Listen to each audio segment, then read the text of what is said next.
Welcome back to the Craft and Career podcast series featuring conversations with professional creatives from the arts, entertainment, and media industries. Here, we explore various approaches to craft and career and even consider how those two can sometimes work together.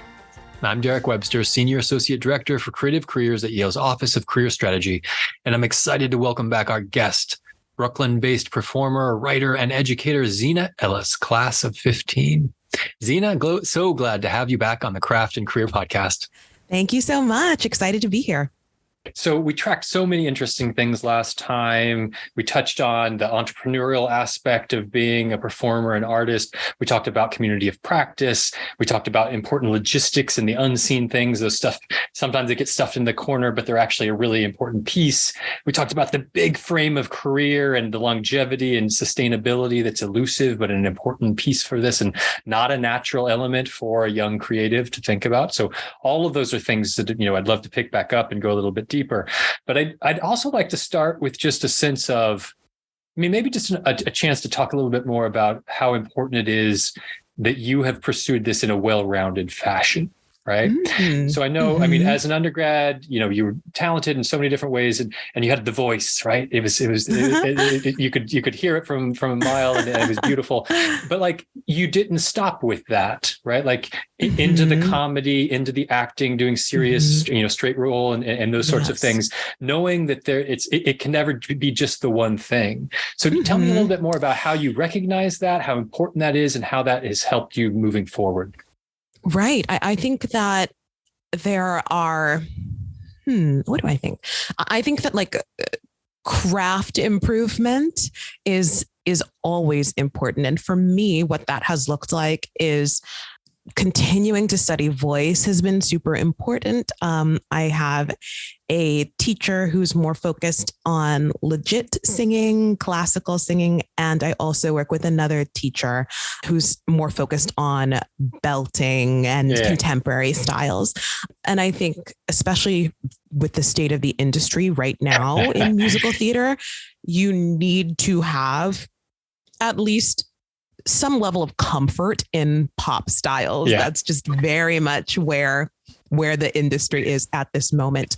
Although I also think I maintain that legit singing, classical training is so important for sustainability. Mm-hmm. It's just, for me, it is the most comfortable way of singing. I could sing in that style for hours and hours, 8 times a week, no problem, and it provides the basis of any kind of healthy and sustainable singing. Yeah. So singing is one thing. Yeah.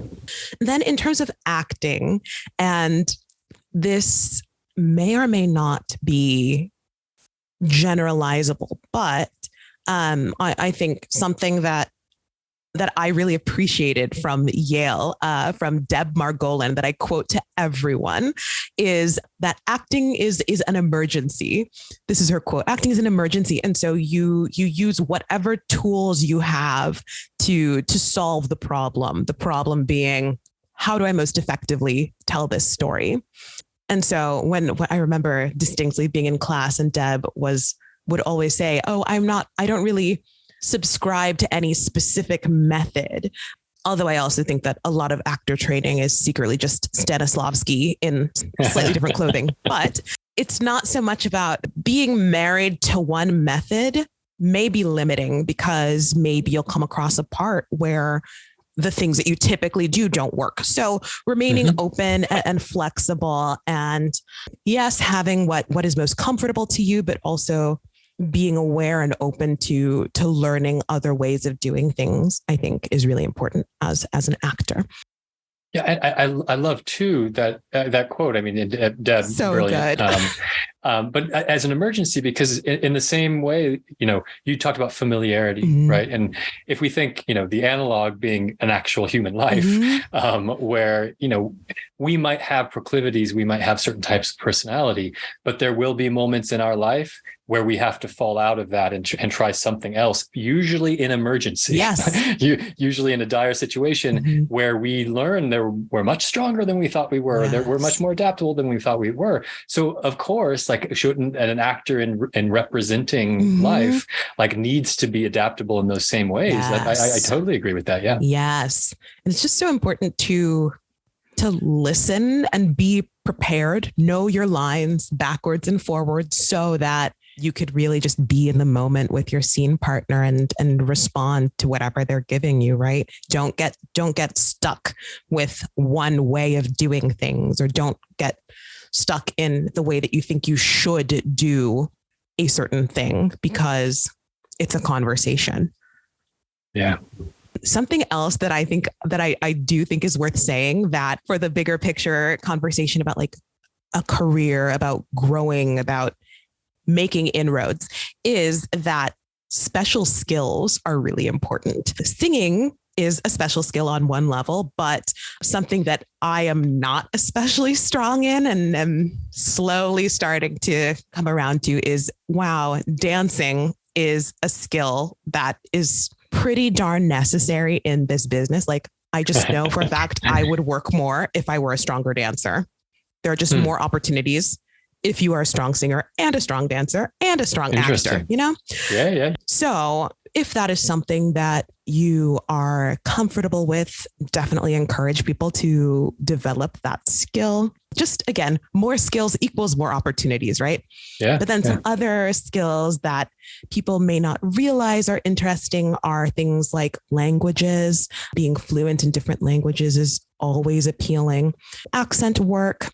I have experience performing in ASL. I'm not fluent, but I've performed in ASL, and that's led to some really cool opportunities. And things like stage combat, sort of all of these different skills. Driver's license can be important. I had an audition last week where they're like, you need to be able to drive.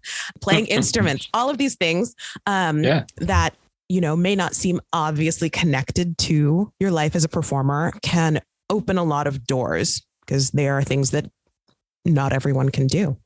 Yeah, for sure.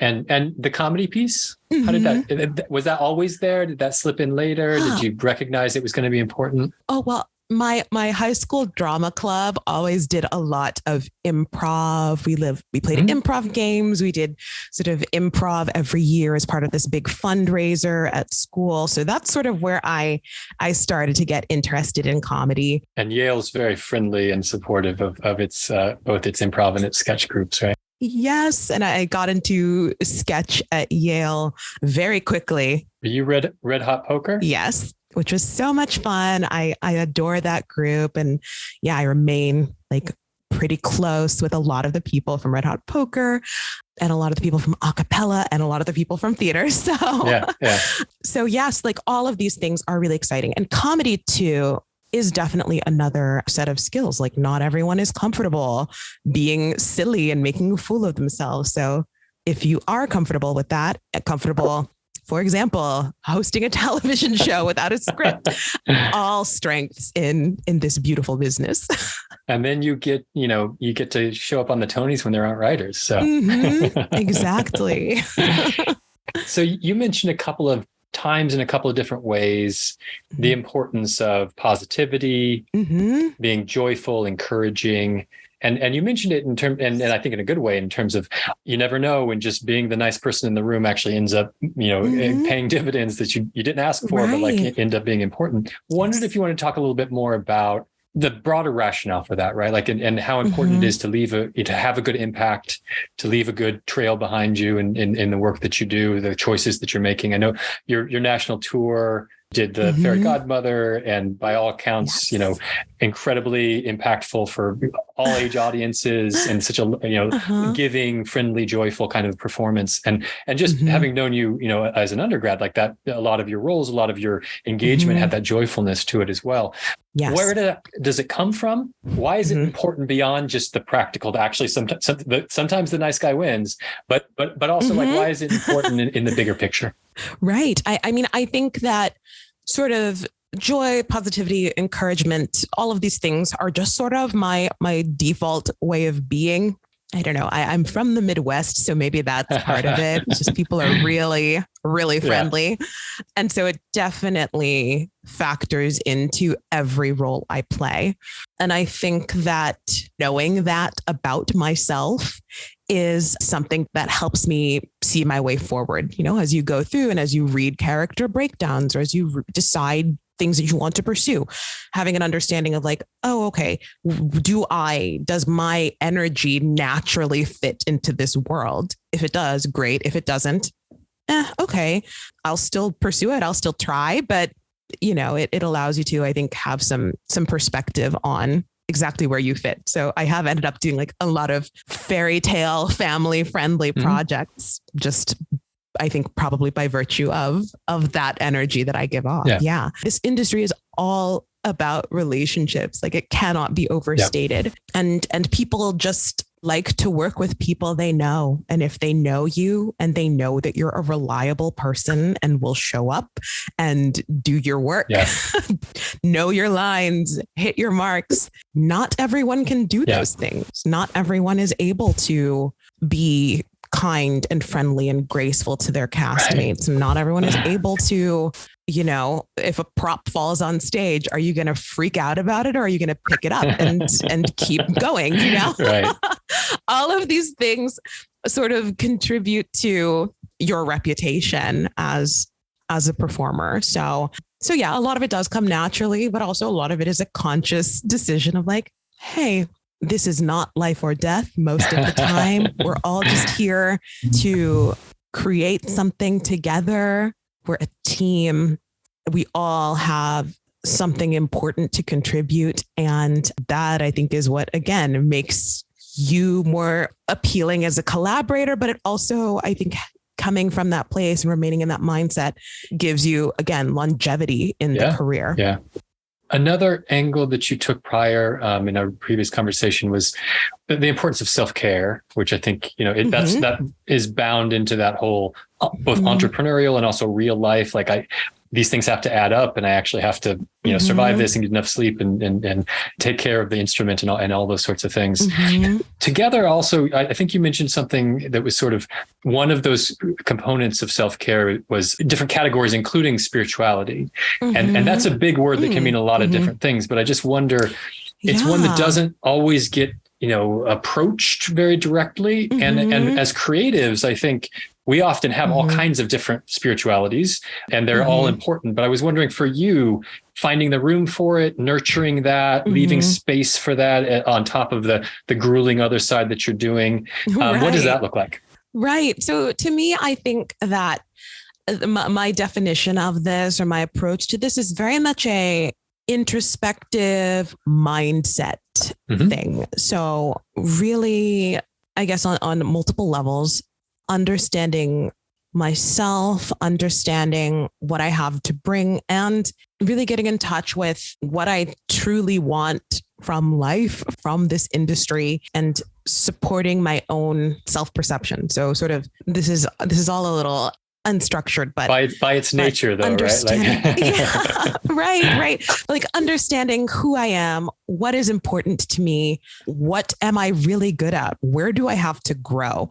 Like all of this deep self-understanding is what allows me it provides the foundation for my work and helps me be resilient and helps me to keep moving forward. Again, also like understanding, hey, I believe in my abilities and whatever is going to happen is going to happen. There are so many things outside of me that contribute to me getting a part or not getting a part. So I just really have to show up, do my best work, and then let it go. Yeah. Which is a long journey. And some days there are still times where I'm like, oh, that audition a year ago, I really wish I'd gotten that part, but that's not a productive way of thinking about this business. And that's self-care territory on a psychological, mental, even spiritual level, it feels like an important component and one that gets underexplored, right? Because creatives are constantly having to deal with these massive existential kind of questions about who am I and why am I doing this? And is it even working? And we're not, none of us are in these industries that they're famous for being very negative feedback, what didn't work, critical, and so I like hearing that that's something you've identified, you've worked on, you've brought into a centering. And I think that could be an important thing to kind of spread out there with a younger creative audience, to know that you got to work on that part too. One, because it'll help you. Like it'll center you in a really healthy, self-care kind of way. Another, because I have a feeling that some of the work that you've done in that direction is why you can be friendly and joyful and enthusiastic and all those other things, which other people in your situation would have a very hard time doing. The prop drops and they freak out, because so many creatives are right on the edge of the thing and like never leave room for the breathing. So just wanted to kind of underline that as something that might be identifiable as one of your strengths. Yes. And you've actually reminded me of something that I also think is really important that I was maybe talking around, but I want to really pinpoint, which is it's just so important to have confidence in yourself and in what you bring to a part, because I think sometimes we get imposter syndrome. Sure, yeah. We wonder about like, oh boy, like I got this part, but wow, so-and-so is also out there and they're really talented, and all of these things that your brain thinks about naturally. But you just really have to understand that there is no one else in this world who can do what you can do. And there's sort of, yes, there are notes that you can hit that sound a certain way. Your voice is never going to sound like any other person's voice. Just like your instrument is your instrument. And that's what's so exciting about this career. And so having that sense of, this is who I am, this is what I bring to a part. If you would like to work with me, great. If you see me as a collaborator in your vision for this piece, great. If you don't, that's okay, because I am still okay with myself. I understand myself and I'm comfortable bringing the many things about myself to whatever project, not trying to force yourself to fit into other people's ways of doing things. Yeah, I like that. All right. So I've got a couple questions that come directly from my wife and kids are big musical fans. And so I mentioned that I'd be talking with you and they wanted to, ask a couple of questions. And actually some of it you were already touched on. So I'd love to dig a little bit deeper. They were wondering your thoughts on kind of the popularity of like the jukebox musical. I think you kind of touched, talked throughout the popular versions of that, whether that's a good thing, bad thing, both, and in what ways can it be a good thing? And then they definitely, they called it skrelting. Which, and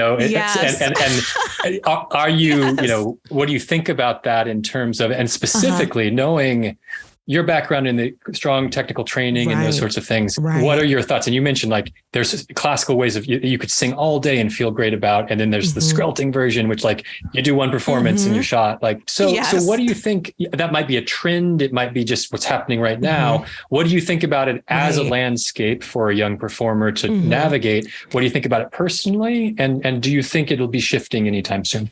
That's a great question.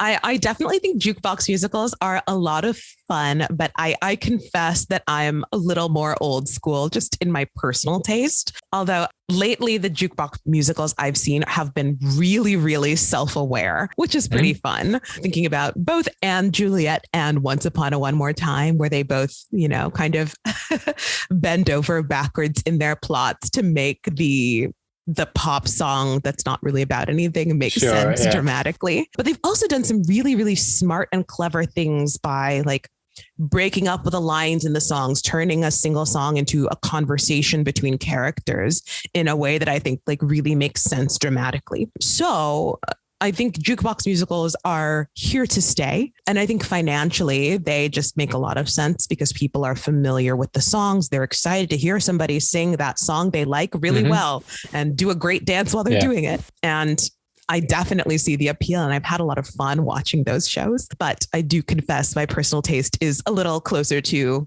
or exactly, Stephen Sondheim.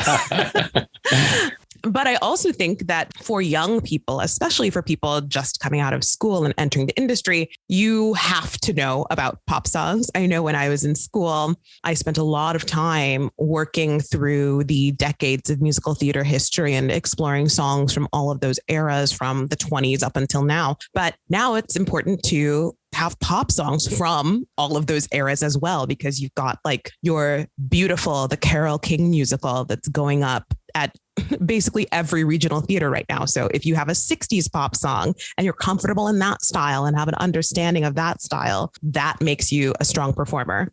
60s, 70s, 80s, 90s, aughts, all of these things. There's like, just as you must be familiar with the musical theater canon, now the pop canon is just as important. Who knew that Green Day was going to one day be such a player in the musical theater space? Right. People are doing American Idiot with regularity and more where that came from. Yeah.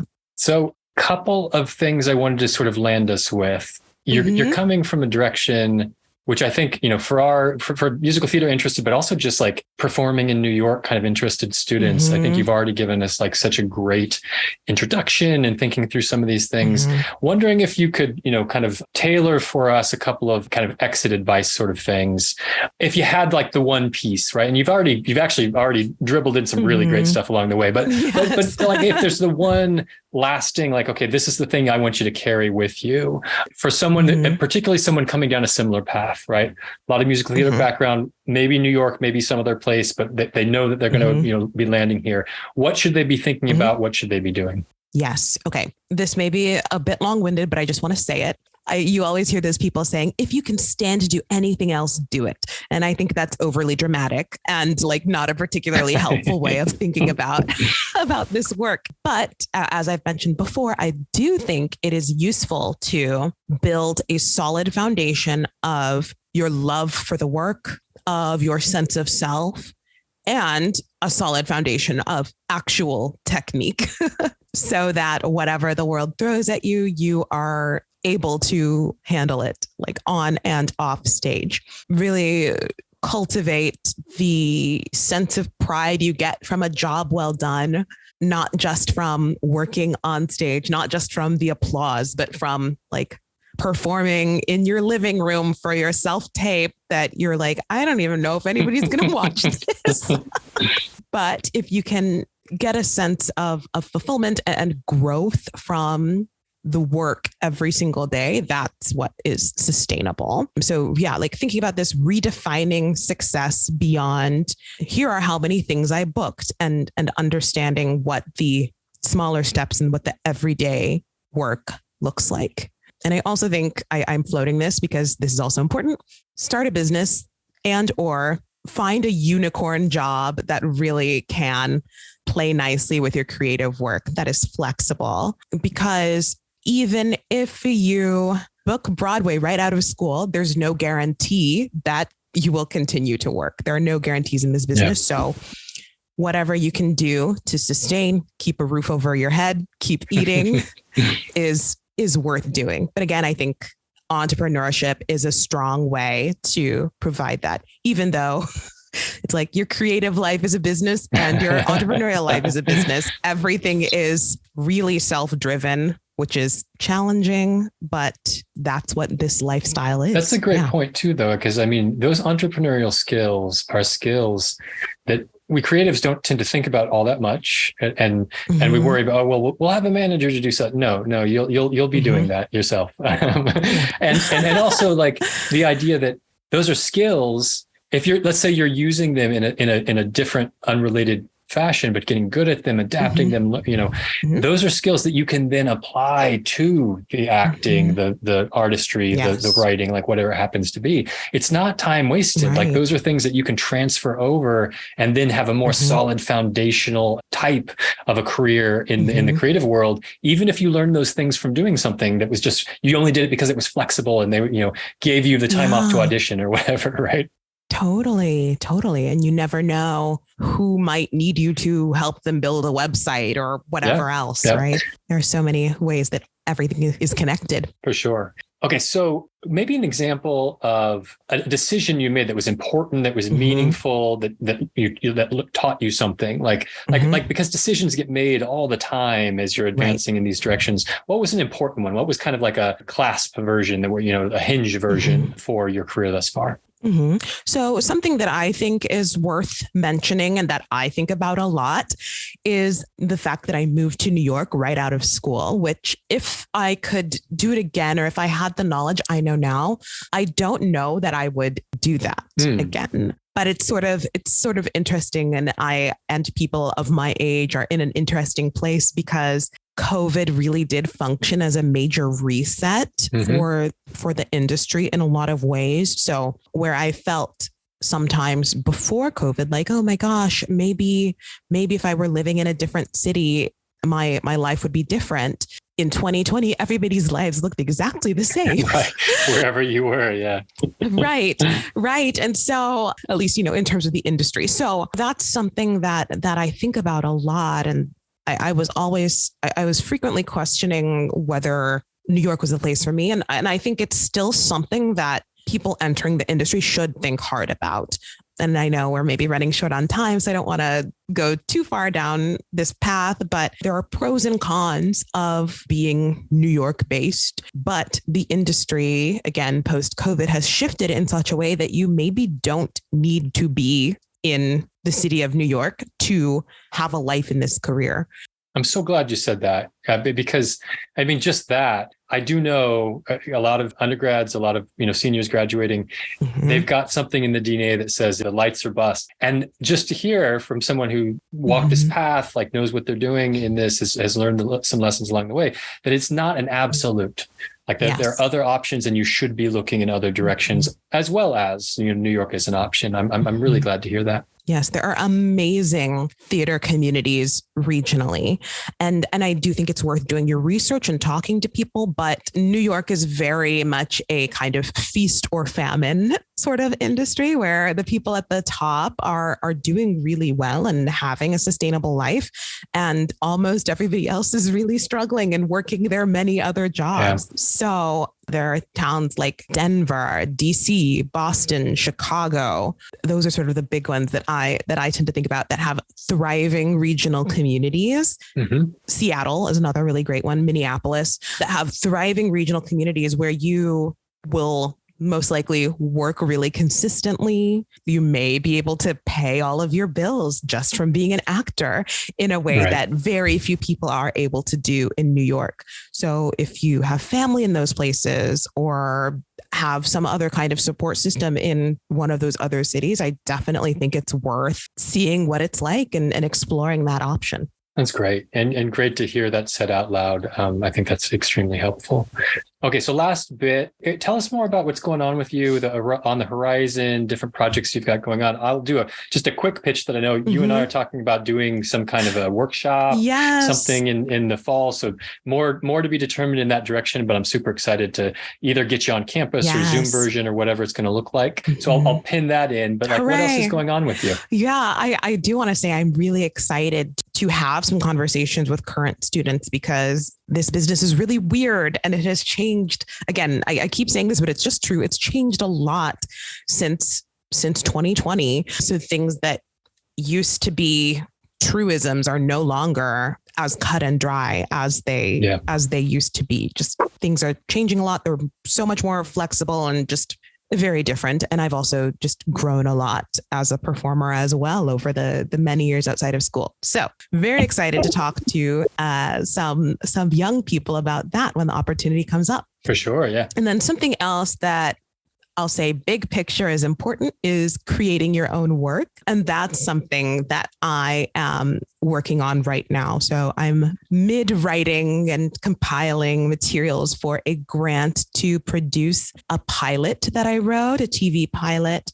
So I'm working on this and I'm in touch with a really cool director, a really cool producer, hoping to self-produce and perform in this piece. So trying to get the word out, raise some funds, get some grants, make it happen. And I'm also kind of in early stages of thinking about maybe remounting my Yale senior thesis project, which was a solo performance about the experiences of women of color in musical theater. So thinking about trying to remount that here in New York, and maybe for some regional performances down the line as well. Again, I wrote it when I was in school, and the industry has changed in some really big ways. So I have to like go back to the drawing board and rewrite and reframe my understanding of the piece too.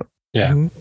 That's fantastic. All of that's exciting. You will send us some links so we can drop it in the show notes, right? And Zina, it has been, as always, such a pleasure. I very much look forward to picking this back up. And anyone listening out there who's at Yale and on campus, we're going to be planning something this fall, so keep an eye out for that. And yeah, let us know as these projects are coming back around, and I'm sure we'd be happy to have you back on the show at some point. Awesome. Thank you so much. Thanks again, Zina. And to all our listeners, make sure to check back in for our next conversation with journalist, NFL analyst, and on-air personality Mina Kimes. Until then, don't be afraid to use the word career, but always stay crafty.